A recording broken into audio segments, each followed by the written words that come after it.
The Witch. Short story. It was approaching nightfall. The sexton, Savily Jikin, was lying in his huge bed in the hut adjoining the church. He was not asleep, though it was his habit to go to sleep at the same time as the hens. His coarse red hair peeped from under one end of the greasy patchwork quilt, made up of colored rags, while his big unwashed feet stuck out from the other. He was listening. His hut adjoined the wall that encircled the church, and the solitary window in it looked out upon the open country. And out there a regular battle was going on. It was hard to say who was being wiped off the face of the earth, and for the sake of whose destruction nature was being churned up into such a ferment, but, judging from the unceasing malignant roar, someone was getting it very hot. A victorious force was in full chase over the fields, storming in the forest and on the church roof, battering spitefully with its fists upon the windows, raging and tearing, while something vanquished was howling and wailing. A plaintive lament sobbed at the window, on the roof, or in the stove.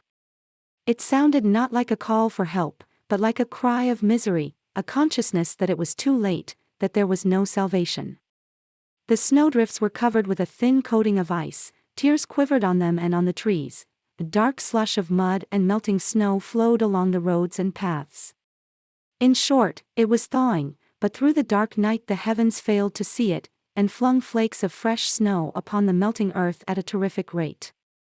And the wind staggered like a drunkard. It would not let the snow settle on the ground, and whirled it round in the darkness at random. Savily listened to all this din and frowned. The fact was that he knew, or at any rate suspected, what all this racket outside the window was tending to and whose handiwork it was. "I know," he muttered, shaking his finger menacingly under the bedclothes, "I know all about it." On a stool by the window sat the sexton's wife, Raisa Nilovna. A tin lamp standing on another stool, as though timid and distrustful of its powers, shed a dim and flickering light on her broad shoulders, on the handsome, tempting-looking contours of her person, and on her thick plait, which reached to the floor. She was making sacks out of coarse hempen stuff. Her hands moved nimbly, while her whole body, her eyes, her eyebrows, her full lips, her white neck were as still as though they were asleep, absorbed in the monotonous, mechanical toil. Only from time to time she raised her head to rest her weary neck, glanced for a moment towards the window, beyond which the snowstorm was raging, and bent again over her sacking. No desire, no joy, no grief, nothing was expressed by her handsome face with its turned-up nose and its dimples. So a beautiful fountain expresses nothing when it is not playing. But at last she had finished a sack. She flung it aside, and, stretching luxuriously, rested her motionless, lackluster eyes on the window. The panes were swimming with drops like tears, and white with short-lived snowflakes which fell on the window, glanced at Raisa, and melted. "Come to bed," growled the sexton. Raisa remained mute. But suddenly her eyelashes flickered and there was a gleam of attention in her eye. Savily, all the time watching her expression from under the quilt, put out his head and asked, "What is it?" "Nothing. I fancy someone's coming," she answered quietly. The sexton flung the quilt off with his arms and legs, knelt up in bed, and looked blankly at his wife. The timid light of the lamp illuminated his hirsute, pockmarked countenance and glided over his rough matted hair. "Do you hear?" asked his wife. Through the monotonous roar of the storm he caught a scarcely audible thin and jingling monotone like the shrill note of a gnat when it wants to settle on one's cheek and is angry at being prevented. "It's the post," muttered Savily, squatting on his heels. 2 miles from the church ran the posting road. In windy weather, when the wind was blowing from the road to the church, the inmates of the hut caught the sound of bells. "Lord! Fancy people wanting to drive about in such weather," sighed Raisa. "It's government work. You've to go whether you like or not." The murmur hung in the air and died away. "It has driven by," said Savily, getting into bed. But before he had time to cover himself up with the bedclothes he heard a distinct sound of the bell. The sexton looked anxiously at his wife, leapt out of bed and walked, waddling, to and fro by the stove. The bell went on ringing for a little, then died away again as though it had ceased. "I don't hear it," said the sexton, stopping and looking at his wife with his eyes screwed up. But at that moment the wind rapped on the window and with it floated a shrill jingling note. Savely turned pale, cleared his throat, and flopped about the floor with his bare feet again. "The postman is lost in the storm," he wheezed out, glancing malignantly at his wife. "Do you hear? The postman has lost his way." I know. "Do you suppose I don't understand?" he muttered. "I know all about it, curse you." "What do you know?" Raisa asked quietly, keeping her eyes fixed on the window. "I know that it's all you're doing, you she-devil. You're doing, damn you. This snowstorm and the post going wrong, you've done it all, you. You're mad, you silly," his wife answered calmly. "I've been watching you for a long time past and I've seen it. From the first day I married you I noticed that you'd bitch's blood in you." "Tfu," said Raisa, surprised, shrugging her shoulders and crossing herself. "Cross yourself, you fool. A witch is a witch," Savely pronounced in a hollow, tearful voice, hurriedly blowing his nose on the hem of his shirt. "Though you are my wife, though you are of a clerical family, I'd say what you are even at confession. Why, God have mercy upon us. Last year on the eve of the prophet Daniel and the 3 young men there was a snowstorm, and what happened then?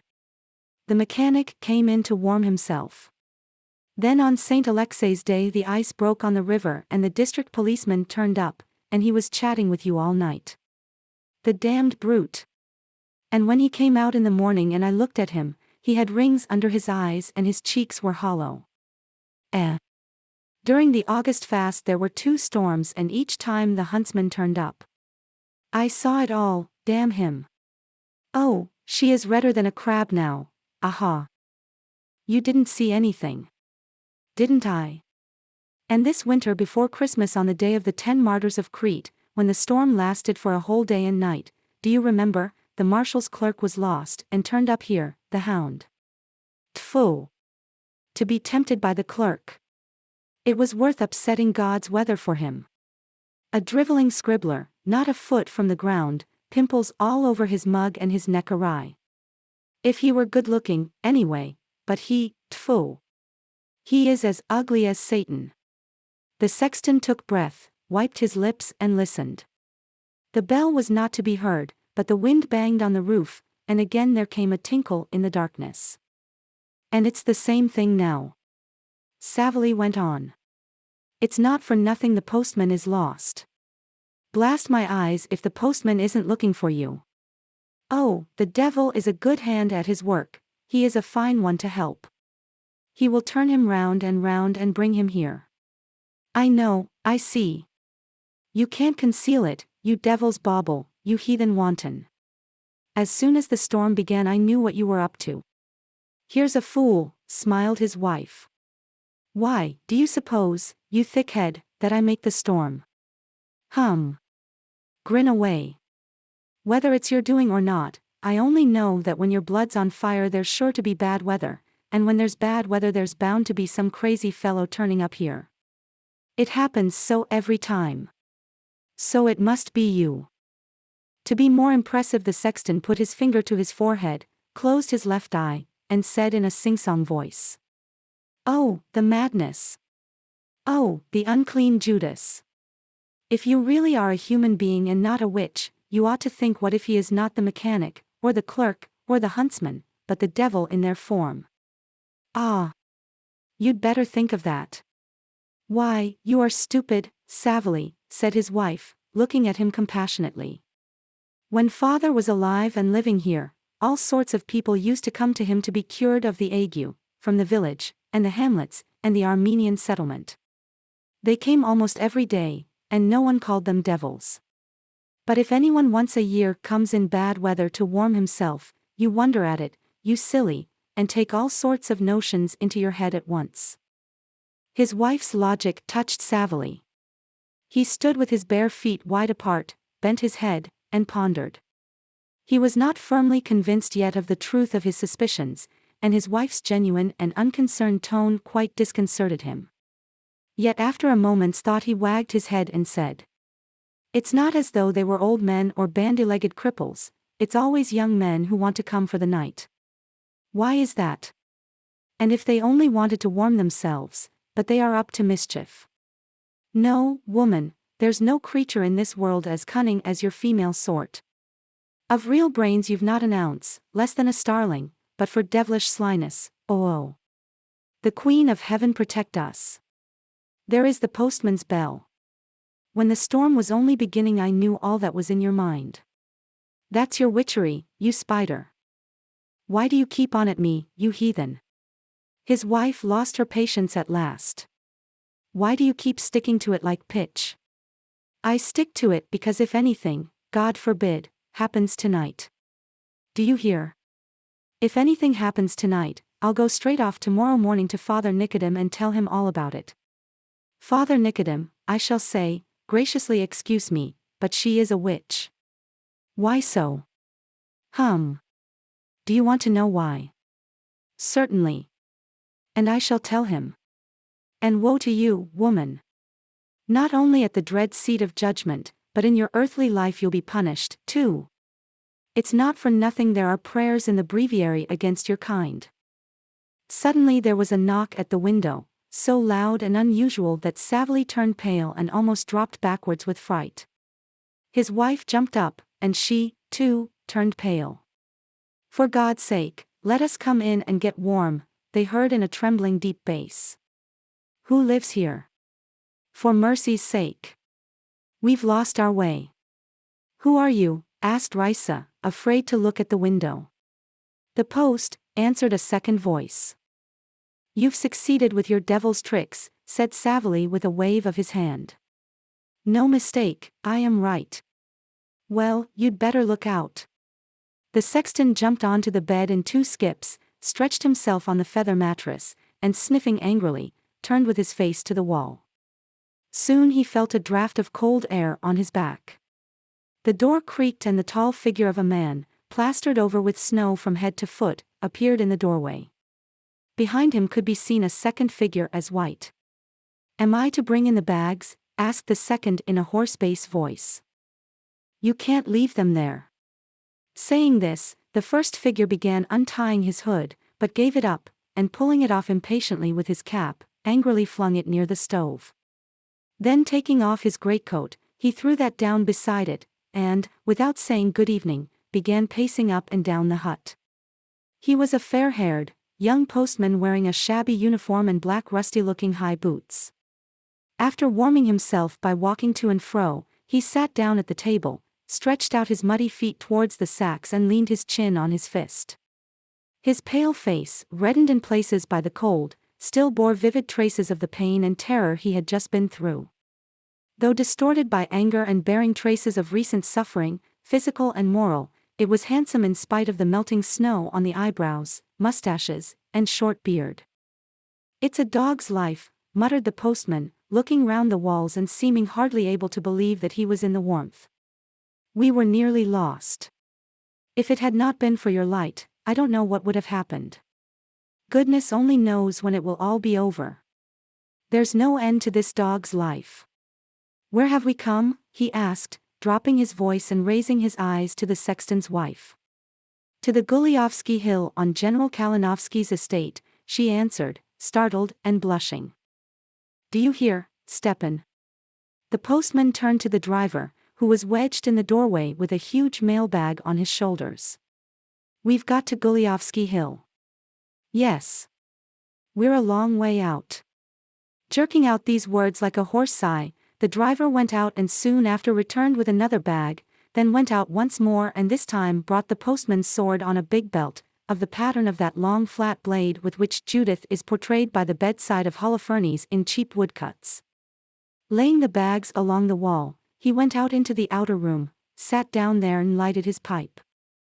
Perhaps you'd like some tea after your journey? Raisa inquired. How can we sit drinking tea? Said the postman, frowning.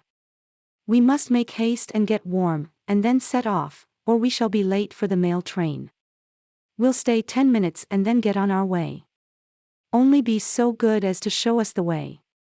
What an infliction it is, this weather, sighed Raisa. Yes. Who may you be? We live here, by the church. We belong to the clergy. There lies my husband. Savily, get up and say good evening. This used to be a separate parish till 18 months ago. Of course, when the gentry lived here there were more people, and it was worthwhile to have the services. But now the gentry have gone, and I need not tell you there's nothing for the clergy to live on. The nearest village is Markovka, and that's over 3 miles away. Savily is on the retired list now, and has got the watchman's job. He has to look after the church. And the postman was immediately informed that if Savily were to go to the general's lady and ask her for a letter to the bishop, he would be given a good berth. But he doesn't go to the general's lady because he is lazy and afraid of people. We belong to the clergy all the same, added Raisa. What do you live on? Asked the postman.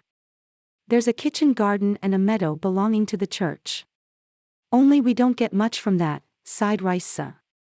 The old skinflint, Father Nicodem, from the next village celebrates here on St. Nicholas Day in the winter and on St. Nicholas Day in the summer, and for that he takes almost all the crops for himself. There's no one to stick up for us. You are lying, Savily growled hoarsely.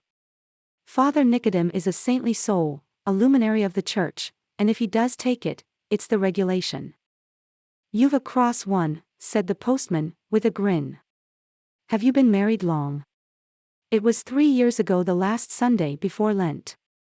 My father was sexton here in the old days, and when the time came for him to die, he went to the consistory and asked them to send some unmarried man to marry me that I might keep the place. So I married him. Aha, so you killed 2 birds with 1 stone, said the postman, looking at Savily's back. Got wife and job together. Savily wriggled his leg impatiently and moved closer to the wall. The postman moved away from the table, stretched, and sat down on the mailbag. After a moment's thought he squeezed the bags with his hands, shifted his sword to the other side, and lay down with 1 foot touching the floor. It's a dog's life, he muttered, putting his hands behind his head and closing his eyes. I wouldn't wish a wild Tatar such a life. Soon everything was still. Nothing was audible except the sniffing of Savily and the slow, even breathing of the sleeping postman, who uttered a deep prolonged "ach" at every breath. From time to time there was a sound like a creaking wheel in his throat, and his twitching foot rustled against the bag. Savily fidgeted under the quilt and looked round slowly. His wife was sitting on the stool, and with her hands pressed against her cheeks was gazing at the postman's face. Her face was immovable, like the face of someone frightened and astonished. Well, what are you gaping at? Savily whispered angrily. What is it to you? Lie down, answered his wife without taking her eyes off the flaxen head. Savily angrily puffed all the air out of his chest and turned abruptly to the wall. 3 minutes later he turned over restlessly again, knelt up on the bed, and with his hands on the pillow looked askance at his wife. She was still sitting motionless, staring at the visitor. Her cheeks were pale and her eyes were glowing with a strange fire. The sexton cleared his throat, crawled on his stomach off the bed, and going up to the postman, put a handkerchief over his face. What's that for? Asked his wife. To keep the light out of his eyes. Then put out the light. Savily looked distrustfully at his wife, put out his lips towards the lamp, but at once thought better of it and clasped his hands. Isn't that devilish cunning? He exclaimed. Ah!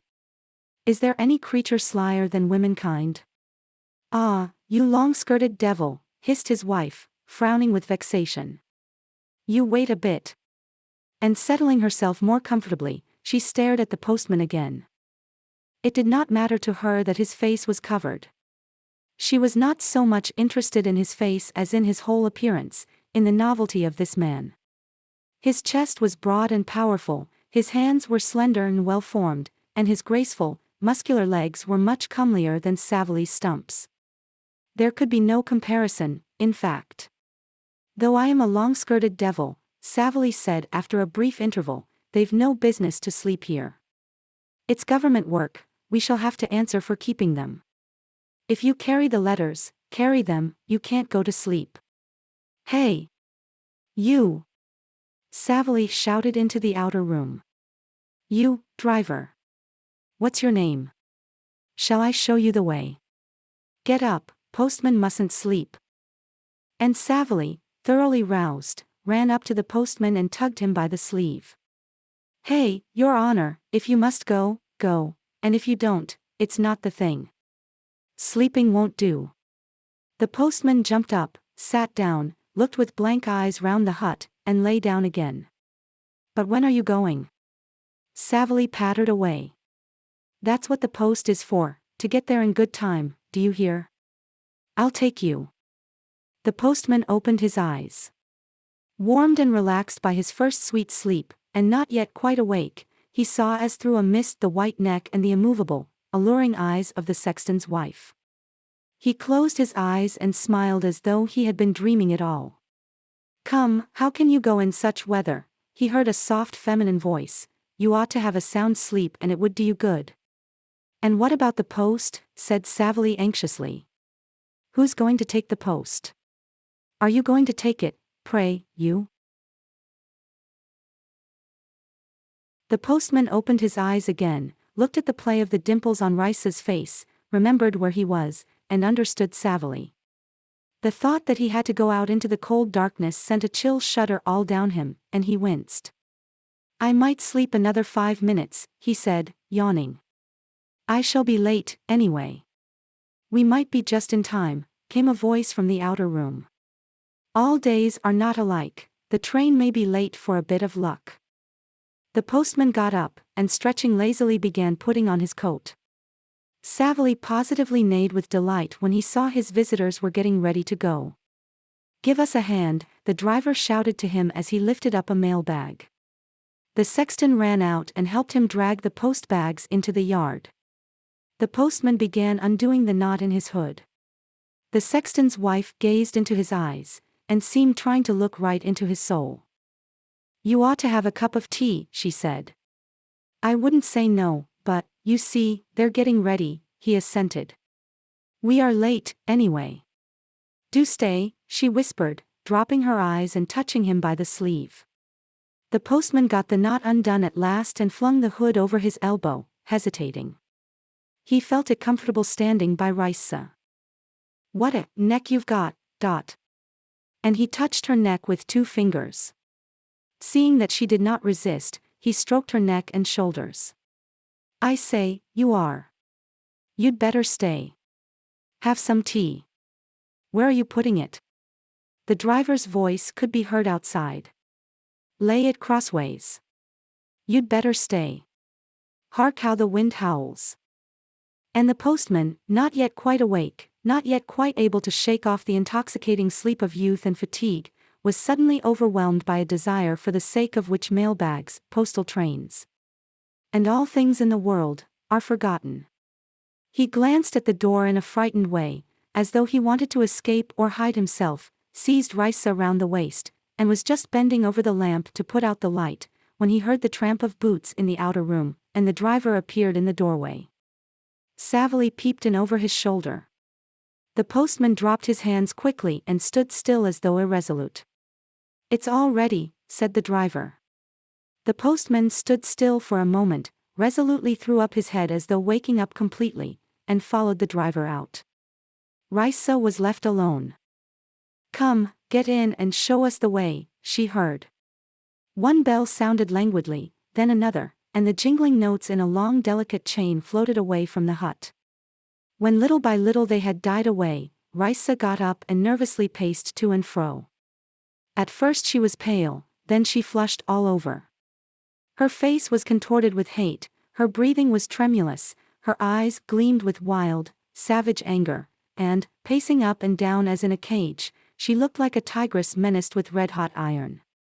For a moment she stood still and looked at her abode. Almost half of the room was filled up by the bed, which stretched the length of the whole wall and consisted of a dirty feather bed, coarse grey pillows, a quilt, and nameless rags of various sorts.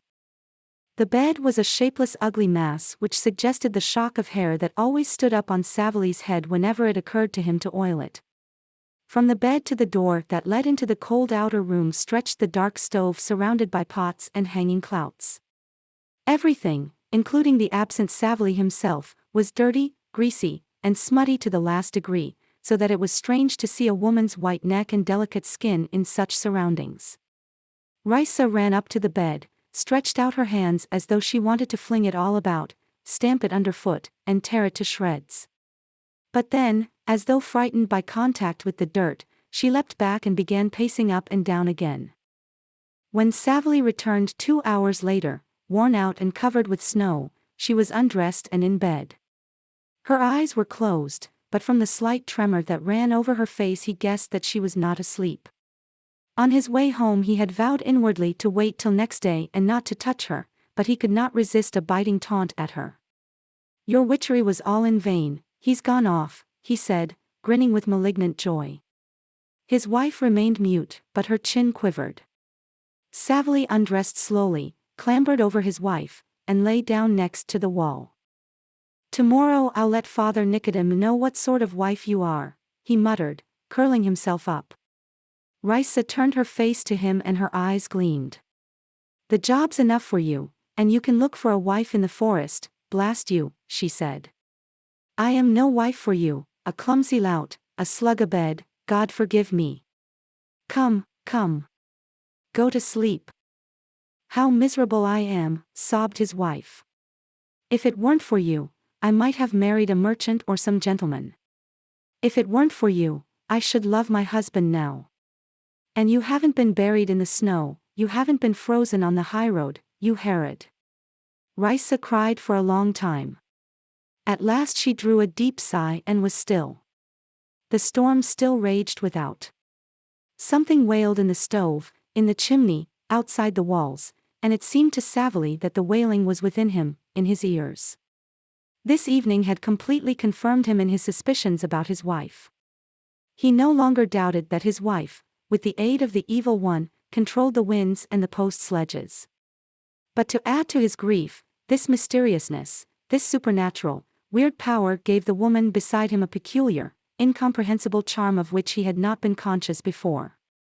The fact that in his stupidity he unconsciously threw a poetic glamour over her made her seem, as it were, whiter, sleeker, more unapproachable. "Witch," he muttered indignantly. "Tfu, horrid creature." Yet, waiting till she was quiet and began breathing evenly, he touched her head with his finger. Held her thick plait in his hand for a minute. She did not feel it. Then he grew bolder and stroked her neck. "Leave off," she shouted, and prodded him on the nose with her elbow with such violence that he saw stars before his eyes. The pain in his nose was soon over, but the torture in his heart remained. Thanks for watching and listening. Please don't forget to subscribe and like.